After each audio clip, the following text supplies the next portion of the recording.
and salutations to everybody out there in podcast land. This is the Judo Chop Suey podcast, and I'm your host, Judo Dave Roman.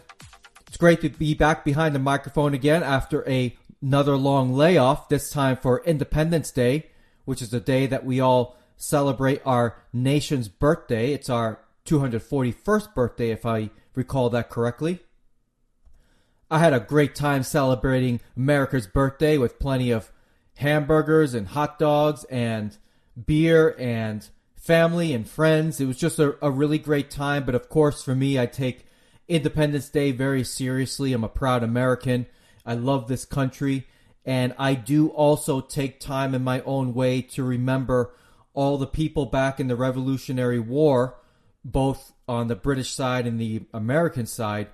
Those people who lost their lives fighting for something that they truly believed in. That is never lost on me, and I am very, very grateful for those men and very grateful for those women who lived their life for an ideal that was bigger than themselves, and they paid the ultimate sacrifice so that people like me can have the kind of freedoms that I enjoy on an everyday basis. And it's never lost on me that there are plenty of countries around this world that simply just do not have the kind of freedoms that I have in the United States of America. So I am very proud to be an American. I'm very glad to be in this country.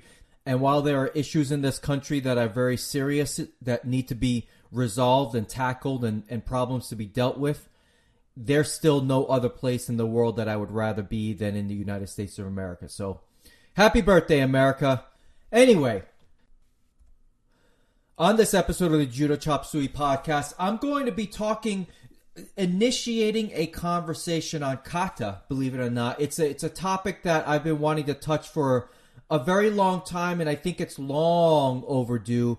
Some of you guys out there on email, some of the emails I've not read online or on the podcast, have asked me to talk about Kata, and it's not that I've been avoiding the subject.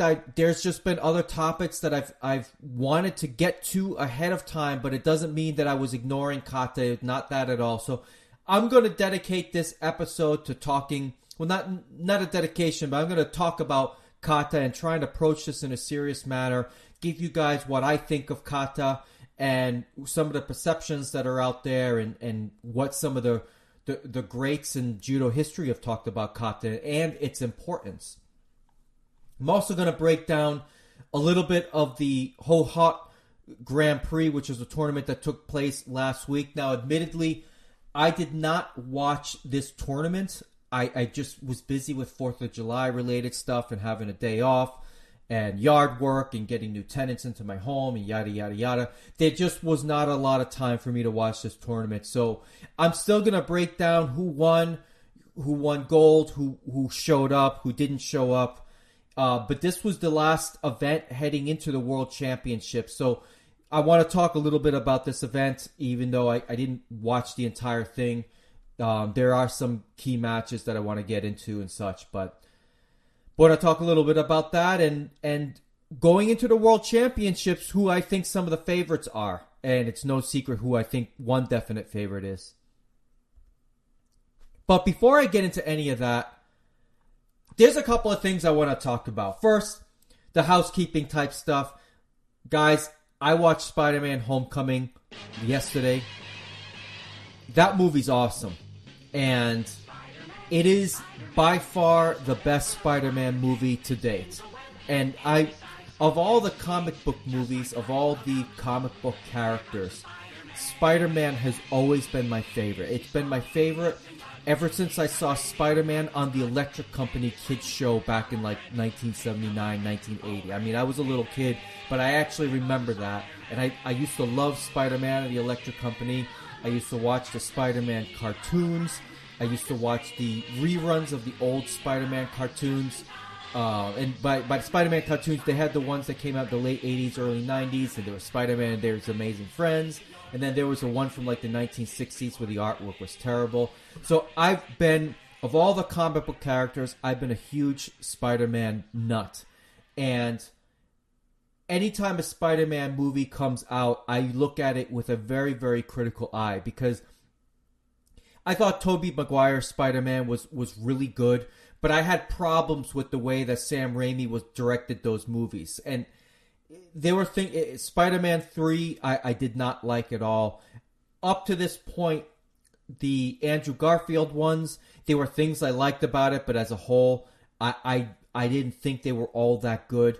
I thought up to this point, up to Spider-Man Homecoming, Spider-Man 2 was the best out of all the Spider-Man movies that I've watched. But Spider-Man Homecoming almost it blows it away.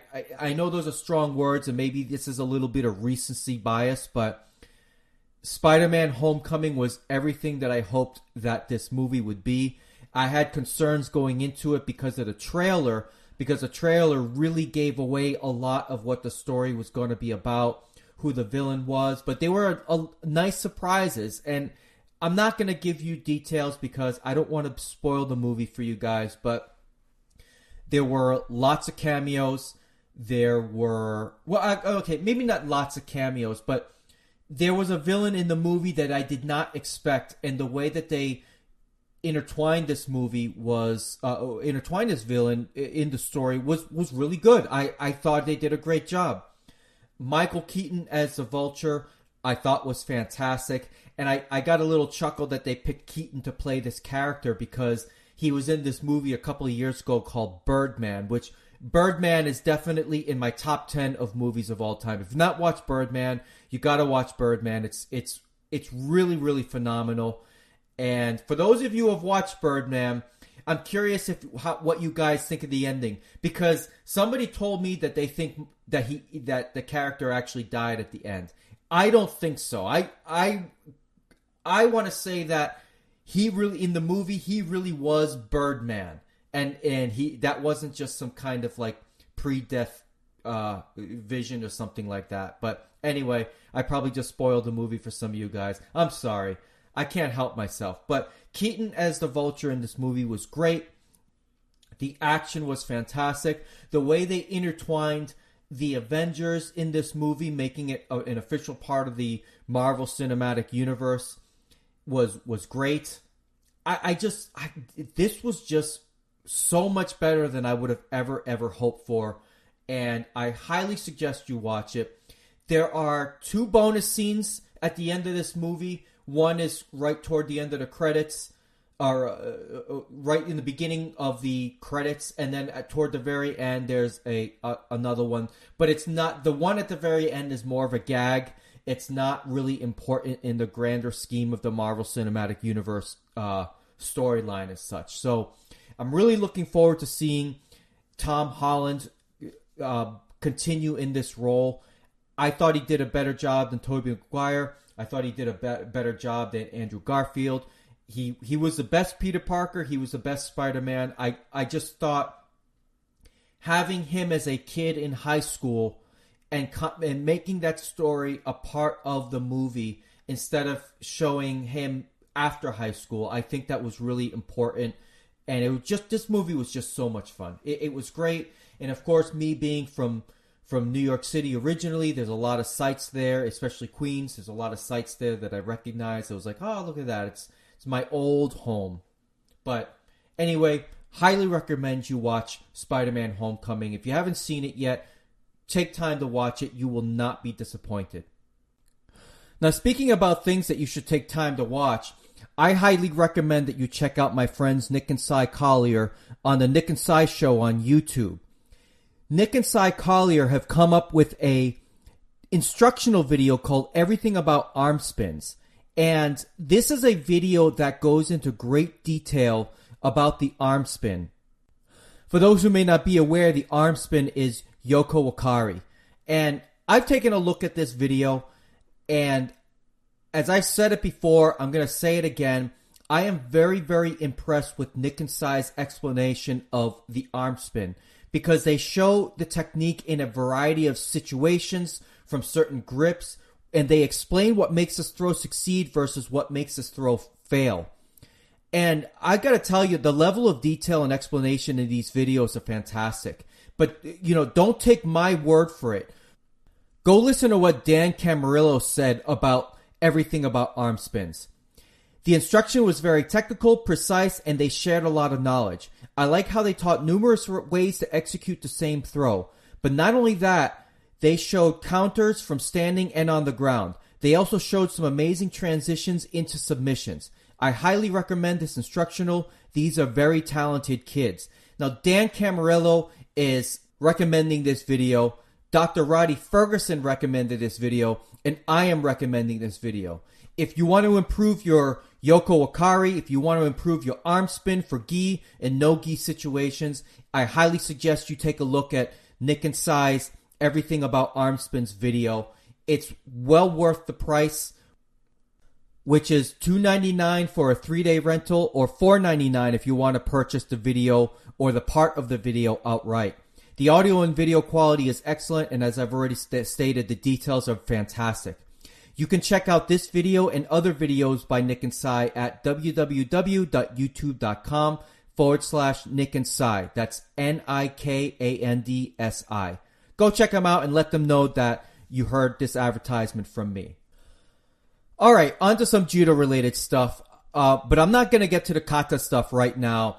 There's something that I need to get off my chest that is judo-related, and I want to preface this by saying that, look, I understand that there are many people who are doing their best in all 3 judo organizations in the United States, but I see a lot of the same old in the time that I've been involved in judo over the past 11 plus years.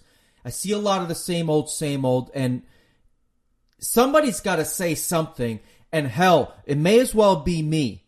So this is what I need to get off my chest about. It's very frustrating to hear. I have a student that went to compete at the USJA Summer Nationals held in Boynton Beach, Florida. And again, the person who actually ran the event, I believe his name is Mike Schertzer. I believe, if I got that, hopefully I got that last name right. That guy is fantastic at running tournaments. He is so good at it. He's got it down to a science. If there's anybody out there that is interested in running some kind of local tournament but don't know how to do it, you got to reach out to this guy, because this guy is fantastic in running tournaments. That being said, there is a problem that my student encountered at the USJA Summer Nationals, and this is a problem that I hear from parents all the time, and it's a familiar story. It's like one of those same old song stories. So, my student goes down there. She has paid the entry fees. Her parents have paid for the gas to drive over 200 miles, the hotels to stay there several nights, because you got to be there the night before, and sometimes divisions run on the next day, so you got to be there in time for weigh-ins, which sometimes happens a day or two in advance. So between the gas, the entry fees that are $125, the lodging, and the meals, they end up spending about $500 to go to this tournament. So guess what happens? Absolutely nothing. She had nobody to fight in her division. This is the USJA Summer Nationals. This isn't some local tournament, which is nothing wrong with local tournaments. This is supposed to be the USJA Nationals. And this is a familiar story that I've heard over and over again, year after year after year. Parents and their kids and coaches and their students drive and fly to so many different tournaments only to find out that they have either no competition or maybe one other person shows up. I mean, it really is unfair to parents and the athletes to make this kind of sacrifice to train up for an event that nobody shows in. And when I went to the USJA website to take a look at the event information, when I go to the site, I don't know how many people are going into the event. As a matter of fact, in the event site, under the tournament details, when I took a look at expected count, it shows 0. What's the point of having a page that has a feature that shows expected count, and then it just shows there's no information there at all? What is the incentive for parents to spend all this kind of money to make a trip to the Nationals and nobody's there. Would it be so hard to at least have a refund policy? Because the application for the registration says absolutely no refunds. So you're really gambling on that other kids will show up. And nobody did. Sure, she gets the gold medal and she gets the national points, and she also went up to she ended up having some kind of an exhibition match that didn't count for anything. She lost in golden score. I didn't see the match, but I'm sure she had a tremendous effort. But I spent hours upon hours and upon hours preparing her. I was solely doing randori. She's like 12 years old, but she's big for a 12-year-old. So she does randori with me because I'm only like about 155 pounds or so. So she does randori with me. Basically, I'm her throwing dummy. I don't care. It doesn't bother me at all. But there's a lot of preparation that was involved in this tournament. Would it be so bad to show a sign of good faith and offer a refund? Or would it be so bad to find out how many participants in that particular division there are signed up? Now, granted, you can't account for the walk-ups, but you have pre-registration. And that registration, you had well over a month to register, so you could get a general idea of what the participation rate is going to be. I just think there really needs to be an effort by all the judo organizations out there to communicate how many participants there are going to be in each division, and then allow parents and students to decide how they want to spend their money, whether they want to make the trip all the way down there or whether they're just going to not go to the tournament. I don't know. It's almost deceptive in a way. Why not post? You don't have to say who's showing up, but at least say, look, we've got X amount of competitors in this particular division. Put that information up in real time. Now, it's my understanding that the USJA Summer Nationals are going to be held in New York next year. You can be sure that my student's not going. And I'm sure there are people, whether it happened at this particular event or whether it's happened at events in the past, I'm sure there are people out there that have flown to these events from other states, only to find out that there was nobody in their division to fight. And I'm not really blaming one person here, but there is a system in place that has been in place for a long time, and it seems like it's one of those, well, sorry, but that's how it's always been. Nobody's willing to change that. At least that's how it seems, because it's been the same old story. I don't know why it's this way. But this is going to continue to kill interest in judo from parents and kids. Why $500 wasted on a weekend to have nobody to fight? When kids can sign up for like baseball or softball at their local Little League for like $150, and they get their uniform, they get plenty of competition. At the end of it all, they get this big party and whatnot. When this kind of stuff happens, parents start to wonder, why bother? Why should I make that trip down there? I don't want to be surprised. It's a lot of money. You are asking a lot of people to spend a lot of money to go to a tournament to find out that there's nobody there, maybe one or two people there tops. It's really unfair. And it's ridiculous when it happens on the smaller level tournaments where they make parents, non-points tournaments where they make parents and the kids go out there the night before for weigh-ins. I think that's just silly. Weigh-ins for smaller tournaments need to happen the day of. They don't have to happen the day before and force parents to drive, hundreds of miles to get their kid to a tournament just to get some tournament experience. One of the other students in my club who's a blue belt, a junior blue belt, is going to be going to I believe it's a Naga competition locally. And it's not going to be her first competition. And her father was telling me that there's tons of kids at these competitions. And so he feels confident knowing that he can take his daughter to this kind of a competition and know that there's going to be plenty of kids for her to fight with. And not only that, the entry is cheaper. I don't understand why an entry fee needs to be $150 for a judo tournament if you walk up the door. Naga is like half the price. It doesn't make sense. Hey, look, anybody out there listening, can you justify for me why judo tournaments are $125 and up, like the bigger ones? Why is that?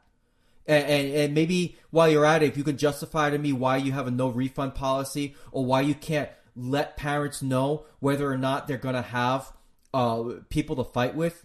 Maybe I've got it wrong, but it seems like the parents, if there is an opportunity for those parents to learn that they have competition for their child, that's not being communicated.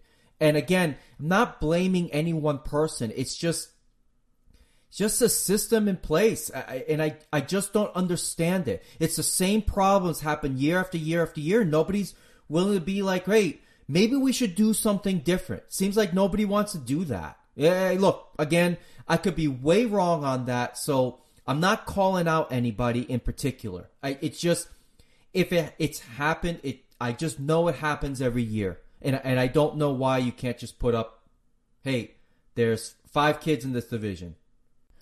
And, for you folks across the pond, just to keep things in perspective, in case you've forgotten, the United States is a pretty big place, and Florida is a pretty big state. Now, for you folks in the UK, imagine driving from Glasgow in Scotland all the way to Liverpool in England. That's about the distance that most of us in the Tampa Bay area and other places have to drive to most of these tournaments, which for whatever reason seem to be only in South Florida. By the Fort Lauderdale, Miami area. That's, most of us have to drive the equivalent distance to go to these tournaments. So just keep that in perspective. Driving from Glasgow to Liverpool only to find out there's nobody there to compete with. That's a long drive. And look, I've beaten this topic to death already. I don't want to keep rambling about this, but it's something that I would like to see addressed at some point. I just talked about Miami and Fort Lauderdale and such.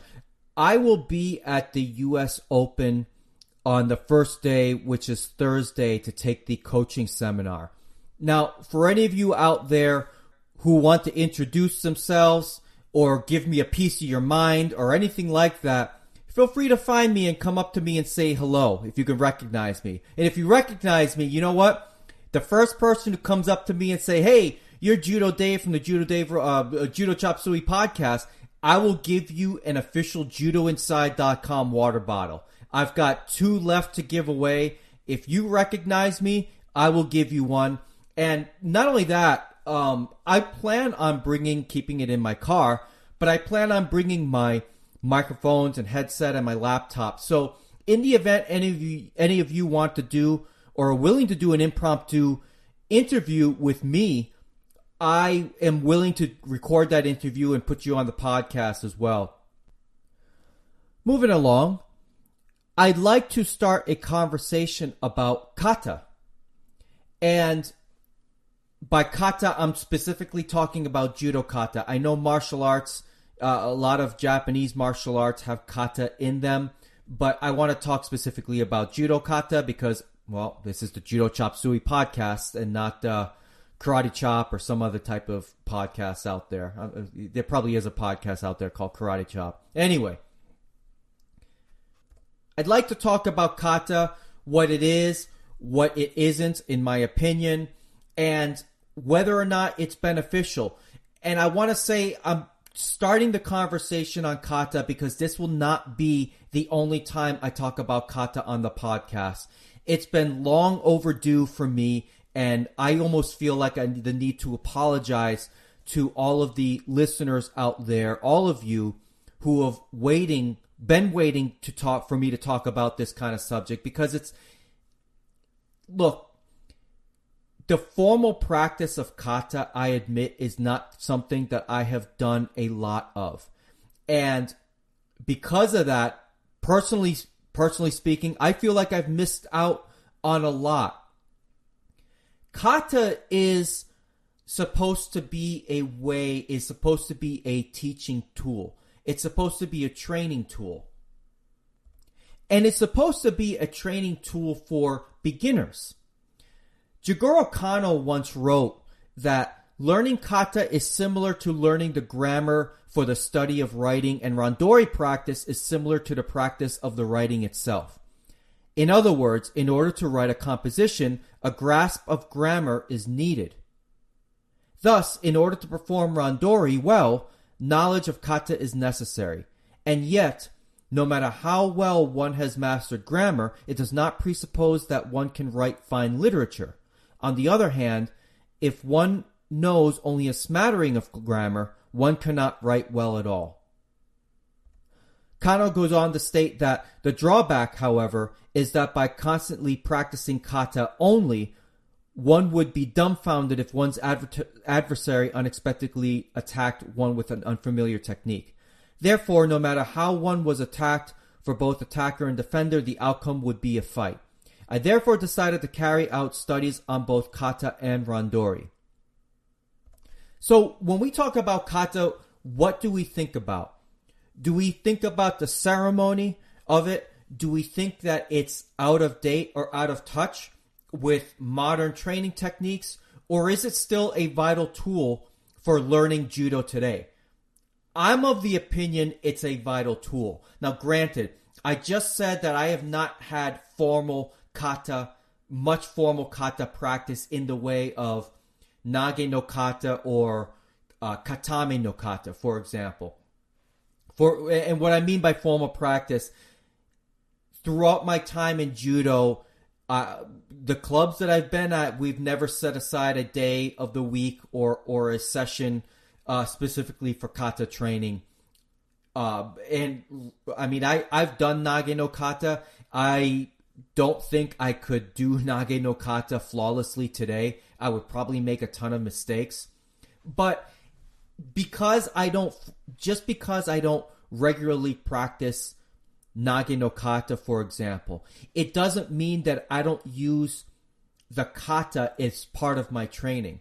And I'll give an example of this.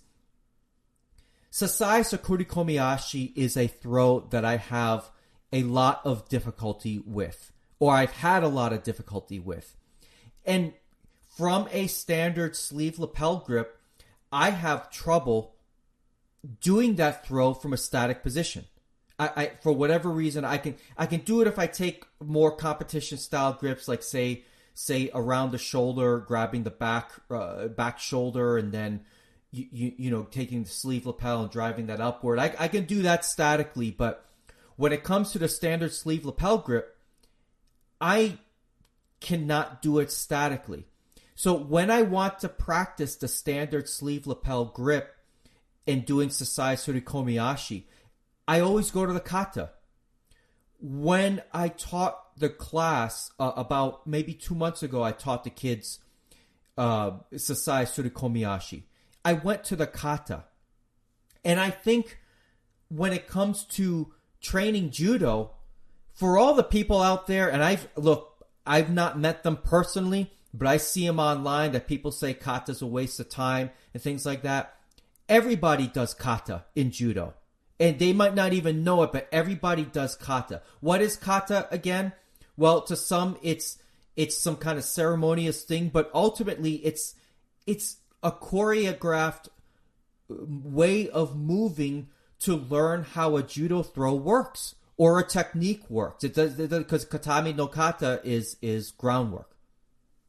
And I know we have all done kata. For anybody that's been in judo for a while, when was the last time you practiced okori ashibarai statically? You never do. You don't just, the guy doesn't just sit there and then you move and whack him on by the foot.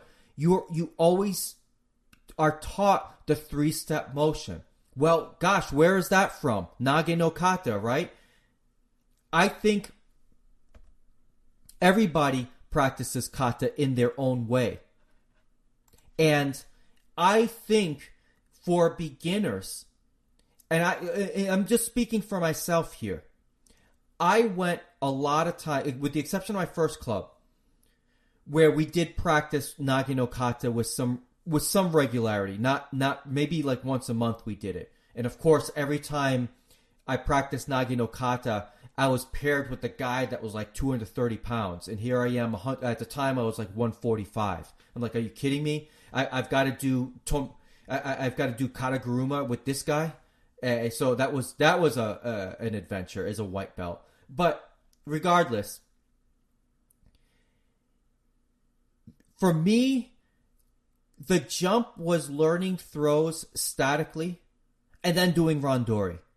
There was no in between where, like Kano said, the individual techniques are almost like the words, and kata is like the grammar, and then randori is more like the conversation. But you've got to learn the grammar. You've got to learn going from A to B to C instead of going from A to C. And this is something that was missing in my training for a while. Now, my coach would probably argue that kata is not really necessary because he taught in a way where I was able to grasp a lot of those concepts without the regular practice of Nagi no Kata.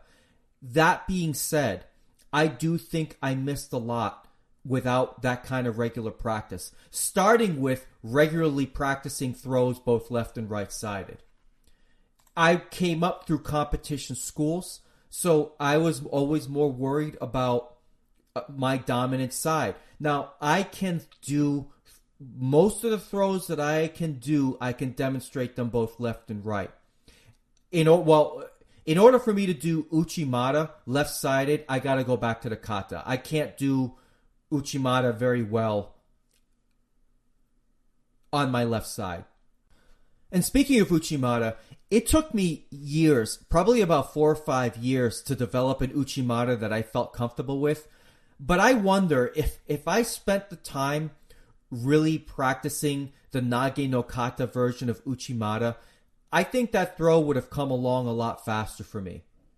So, and when it comes to me practicing throws, I very rarely do throws statically, even on a crash pad or something like that. I don't do throws statically. That's just not how judo works for me. I always go toward a choreographed movement.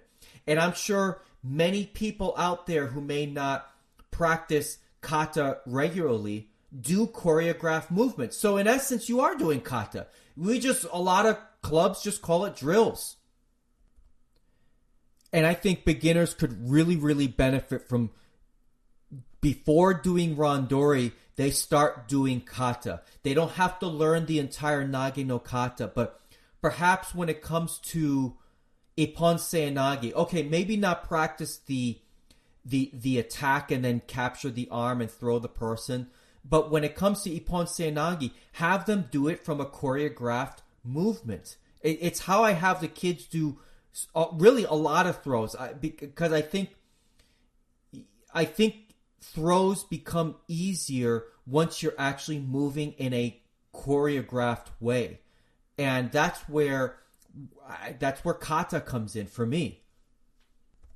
For any of you unfamiliar with Katame no Kata, go on YouTube and check it out. Take away the sliding on the knees and the whole pomp, and I don't mean pomp in a negative connotation, but take away the demonstration and the sliding across the knees going up to uke.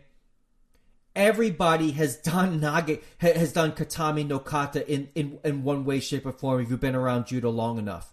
Look at the Osaikomi Waza set parts. Look at the Shime Waza parts and the Kensetsu Waza parts. We've all practiced in that way that Katame no Kata is demonstrated. We've all done it. Who here hasn't, except for maybe the white belts out there, who here hasn't put somebody in Keisa Katame and then they try and escape and you try and hold them down? That's Katame no Kata right there.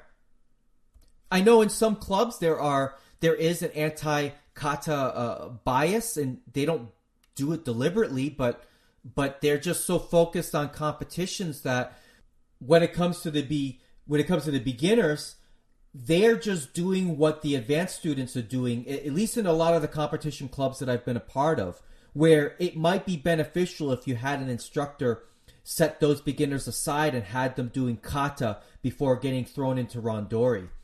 And I wonder, a lot of people think, look, there's been people that I've had discussions with on online forums in the past that think that having beginners do kata would drive them away.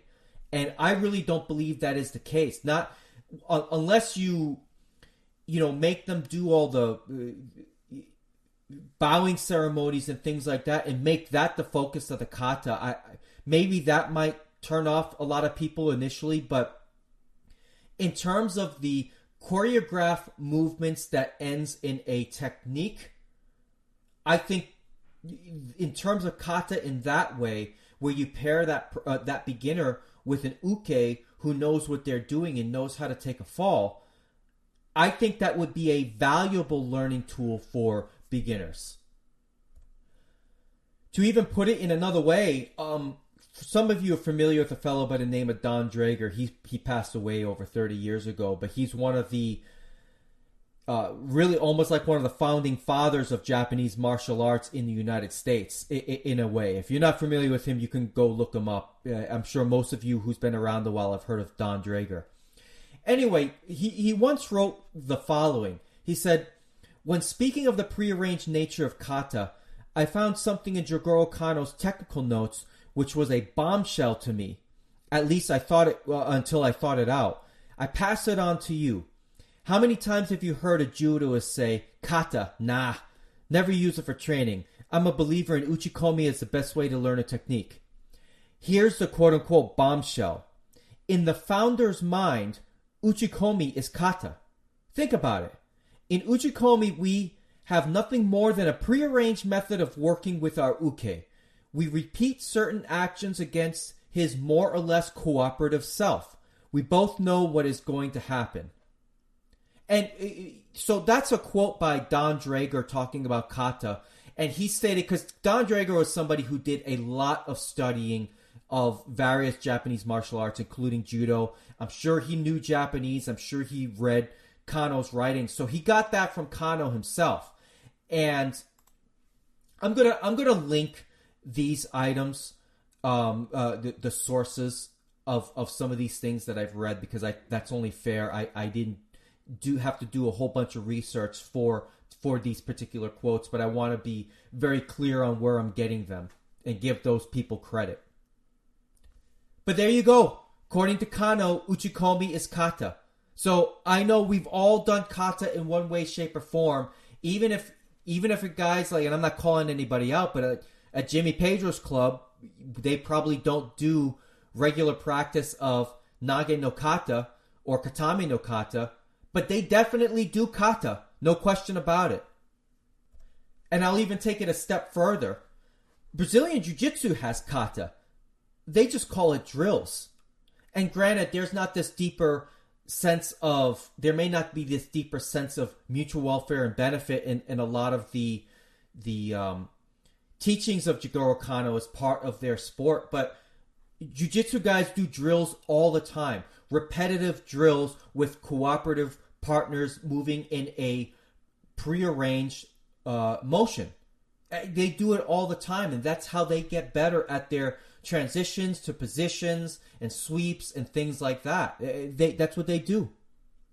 So there is another part of this discussion that I want to bring up as well. And this is going to be the part where some of you out there in podcast land are going to get angry with me a little bit. But I hope you understand. I'm not saying there's anything wrong with what I'm about to bring up. Kata competitions. I don't have a strong opinion on this either way. So some of you guys out there that do kata competitions can shoot me an email and set me straight. But kata competitions to me don't make a lot of sense. And the reason why I say that is because in my experience with kata and in the prep work that I've done for this podcasts, in terms of some of the quotes that I have been reading here, kata is a teaching tool, is it not? It's a tool for beginners and for people in judo to get better at their techniques. So, if uchikomi is kata, and ways that we practice judo techniques in a prearranged method is kata, how can you judge that in a kata competition? I mean, there's no such... Randori is a training method as well. Are there Randori competitions? Don't write me and say that it's Shiai, because it's not. That's not... If you're doing Shiai and Randori, that's not the objective of Randori in most circumstances. But if kata is a training tool, how can you judge... How can you win at that? We always say there's no winners and losers in Randori. How can there be winners and losers in kata? It just doesn't... It doesn't make sense to me. Maybe somebody out there can set, like I said, can set me straight. But given that kata is done by two people who have their own way of doing judo, I don't know how kata competitions come into play. Who's to say that one person's kata is better than another? How can you judge the principles involved of two people who are doing the kata together? Because Uke and Tori are doing kata. They're practicing. They're doing nage no kata or katana. How can you judge nage no kata and say that yours was better than somebody else's? That's not to say that there isn't merit for judging a kata and giving pointers on how one can improve. But let's say there was the top 10 kata people in the world. How can you judge one person's kata and say that it's not as good as another person's kata? To me, it doesn't make sense. I don't understand it if it's a teaching method. Just like how can you teach who's the best? I don't know. It doesn't make sense it doesn't make sense to me. Like let's say there's a push-up competition and everybody's doing 10 push-ups and you're judged on how you do those push-ups. Like, how can you really do that? It's not like competitive diving or other sports where there's a judge on your technique, because kata is a lot more than that. It's a training method. When people are doing a high dive and doing these flips off the platform dive, they are competing to be the best at that particular technique. But I don't know, kata competition, to me, it's a training tool. What those divers are doing, they're not training. They're not training in front of judges. They're actually competing. I don't know. Somebody out there set me straight. I'm sure Judo Oyaji out there can definitely set me straight. And I would love, if you hear this, and it doesn't have to be you, but somebody else, if you do kata competitions, I'm not saying that it's wrong. I'm definitely not saying that at all. I personally just don't understand why they're there. Alright, so that is not going to be the last time I talk about kata. I will talk in more detail or maybe more in depth about the history of kata, why certain kata came to be, why certain kata was developed, why some kata are not part of the judo syllabus, because there's a few out there. And I do want to explore this topic of kata more. And I will do that, I promise you. I just, again, wanted to start the conversation on this subject and see what you guys think of it. I'd love to hear from you guys. Shoot me an email at judochopsuishow@gmail.com if you take exception to anything I've said, if I've gotten anything wrong. And, something I want to point out here, if it's not evident, I'm just a buffoon behind the microphone that wants to put out content for you guys. If you guys disagree with something and it really bugs you, feel free to shoot me an email. I'm not sitting here behind the microphone pretending to be right. if I'm wrong about something, I'm willing to say that I'm wrong. If I have an opinion about something, I'm willing to state that opinion. And judging by the listener reaction over the past several months, a lot of you out there feel, really almost all of you, a lot of what I say rings a familiar tune. And I get a lot of support out there. But I know there's some detractors out there. It doesn't bother me, and I appreciate the differences of opinion. I'd love to hear them from time to time. If I got something wrong, let me know. And I'm not on here to be right, but I have certain opinions, and I state them just because I got a microphone to state them in, and you guys listen to it. What can I say? But I appreciate any constructive criticism. If you guys think I'm wrong about this, especially about the Kata competitions, let me know. I'd love to hear the other side of this. Now, speaking of competitions, I want to talk about a little bit about the Hohhot Grand Prix. Now, again, this is not a competition that I saw a lot of video on. As it is, the video that I did watch were of highlights of the event. I didn't watch particular matches or specific matches because, again, I just had a busy couple of days, and the tournament just came at a time where I had way too much going on in my life to ignore everything around me and watch judo. But that will not happen for the World Championships that are going to be happening in a little bit over a month or so. So I do want to run down some of the winners. Toru Shishime of Japan won the under 60 kilo division. Yakub Shmalyov of Russia won the under 66 kilo division. Seiyan Yurglala of China won the under 73 kilo division. Antoine Valois Fortier of Canada won the under 81 kilo division. Kuzan Kalmarzayev of Russia won the under 90 kilo division. And Ryonosuke Haga won the under 100 kilo division. He's from Japan. And Lukas Krpalik won the over 100 kilo division. Again, it should be noted, as I've noted in tournaments past, Teddy Riner was not at this event. But I do have a little bit of news about Teddy Riner that I'll get into shortly. But before I get into the women's division, I just want to make note here. Krpalik was the gold medal winner of the under 100 kilo division in the Rio Olympics, and this is a gold medal going into the World Championships for him.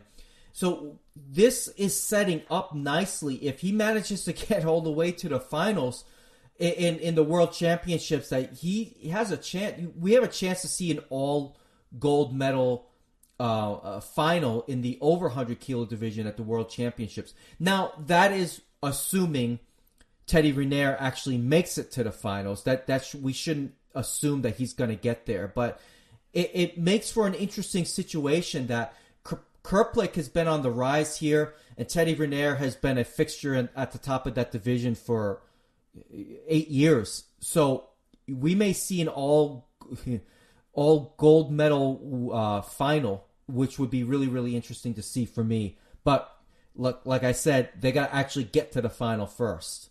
And that over 100 kilo division has a lot of other nice players that I've touched on in podcasts past. And I'll be sure to break down the World Championships in more detail. But I thought that's really interesting for Krpalik to win gold here.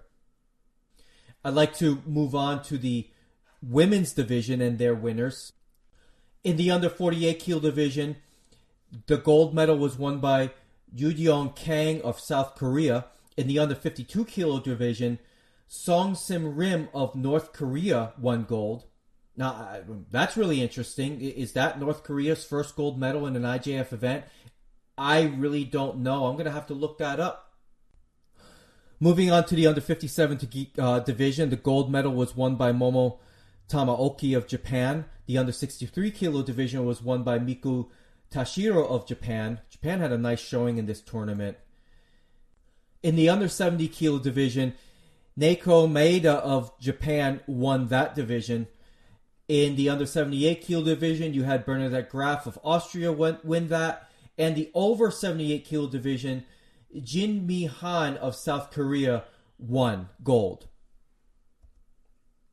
Now, something I wanted to bring up that I noticed over the past week or so is that a lot of the prospective athletes going into the World Championships were in Castelldefels, Barcelona, which is in Spain. I'm sure you all know where Barcelona is. But I saw a lot of pictures of guys like Frank DeWitt, Michael Correll, Angelico Delgado, and even Teddy Riner is at this training camp. So he's looking healthy. He's looking like somebody who's ready to go for the World Championships. I really can't wait to see him fight. I'm curious to see how he's going to be able to adjust to these new rules without having competed in any events this year. He's been a man that's, I won't go as far as saying that he's been in hiding, but I have to believe, and I've been saying it, that the rule changes affected his game somewhat. And I am very curious to see how he's going to do. It is not a foregone conclusion to me that he's even going to make it to the final in the World Championships. If I was a betting man, and actually I am a betting man, but I don't bet on judo. But if I was a betting man who bets on judo, I would bet against Teddy Riner making it to the finals. And I would bet for Majlinda Kelmendi winning gold in her division. I think that's about as automatic as it comes. If she loses this division, if she loses in the World Championships, I'll be stunned. I just think she is that much better than everybody else, not only in her division, but as I said it before, I really think she's the best judoka in the world, and I mean that. I think she's just fabulous. So I know for sure that Teddy is getting ready for this tournament. I gotta believe Kelmendi's getting ready for this tournament. I know a lot of folks from Team USA, Nick Del Popolo, Angelica Delgado, they are getting ready for this tournament. And I'd like to give a special congratulations to Justin Flores, who recently announced that he's going to be coaching Team USA at the World Championships, which is going to be in Budapest, Hungary, if I didn't cover that already. So congratulations to you, Justin. That's a really, really great accomplishment. For those of you who do not know who Justin Flores is, he's a very accomplished coach. He was an elite athlete for the United States. He was Ronda Rousey's MMA coach or one of her coaches, and he's got a really great club. Or I should say he's part of a great club called Studio 540, which is out in California somewhere. I don't know exactly where, but he's one of the coaches out there. So congratulations to you, Justin. Well-deserved, and best of luck to you in the World Championships. So that's all I got today. I hope you enjoyed the podcast. If you have any disagreements with me, you can shoot me an email. Like I said before, that's judochopsueyshow@gmail.com. Feel free to reach out to me on Instagram.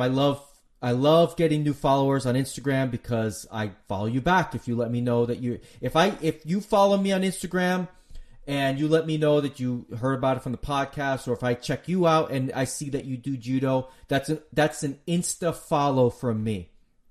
So I appreciate all of you people reaching out to me on Instagram and various email and such. I didn't get to listener reaction today. Not that I didn't get any listener reaction, but I wanted to. I really wanted to focus on some other things. So I will get to listener reaction in the future. But I have received your messages, your emails. I really appreciate it all. It really brightens up my day to hear from you guys, even from those who may have disagreements with me. I still appreciate you listening and checking out the podcast. So with that, I hope you have a great day. I hope you have a great rest of the week. Train hard. Stay safe out there.